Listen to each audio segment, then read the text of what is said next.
Nurse जानाया गोबां हिनजावसा एबा आइजोफोरनि मोनसे थांखि एबा मोजां केरियार।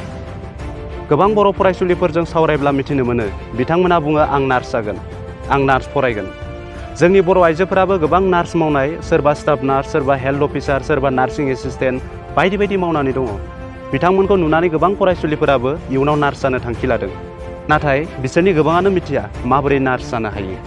नार्स जानो थाखाय मा कर्स लानो नांगौ, बबेयाव नार्स कर्स लानो हायो, गोबाङानो बेफोर बाथ्राखौ मिथिया। बेखायनो बेनि सायाव मोनसे भिडिअ लाबोनाया गोनां साननानै बे भिडिअखौ लाबोनाय जादों। दिनै बे भिडिअनि गेजेरजों नोंथांमोना मिथिनो हागोन नार्स जानो थाखाय गोनां जानाय मोनथाम मस्ट इम्परटेन्ट कर्सनि सोमोन्दै। नोंथांमोना गोबाङानो मिथिखायो जानांगौ बा गोबाङानो मिथियाबो जानो हागौ। नार्स कर्सआ गाहायै मोनथाम दङ। बेफोर जादों ANM, GNM आरो BSc नार्सिं। ANM माने बेनि फुल फर्मआ अक्सिलारि नार्स मिडवाइफारि, GNM माने जेनेरेल नार्सिं मिडवाइफारि आरो BSc nursing means bachelor of science nursing. ANM आ मोनसे डिप्ल'मा कर्स। बेनि डिउरेसना 2 बोसोर, थामहिनबा बेयो 2 बोसोरनि मोनसे डिप्ल'मा कर्स।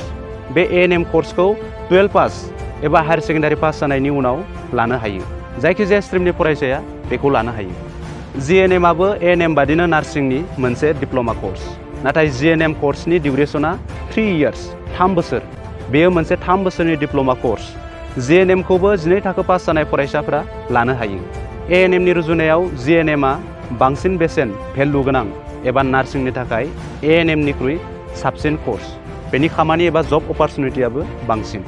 BSc नार्सिंआ जाबाय मोनसे 4 years under graduate degree course.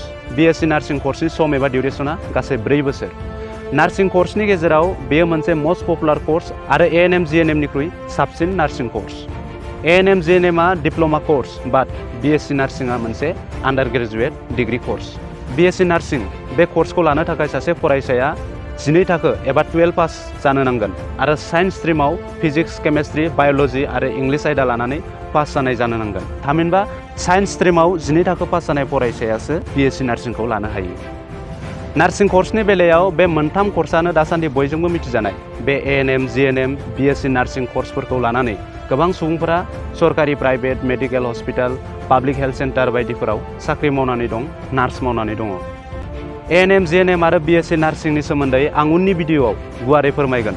दिनैनि भिडिअआ जास्ट जागायजेननाय introduction. ANM, GNM, BSc nursing कर्सआव बेफोराव माबोरै एडमिसन लायो, एडमिसन लानायनि एलिजिबिलिटि क्राइटेरियाफोरा मा, बबे कलेज इउनिभारसिटियाव बेफोरखौ लानो हायो, मा साख्रि मोननो हायो, बेफोरनि सोमोन्दै आं मोनफा मोनफायै गुवारै फोरमायनानै भिडिअ लाबोगोन। आसा खालामो नोंथांमोना अनसायगोन। नेक्स्ट भिडिअखौ नेनानै थादो। दिनैनि भिडिअआ बेखिनियानोसै। गोजोन्थों।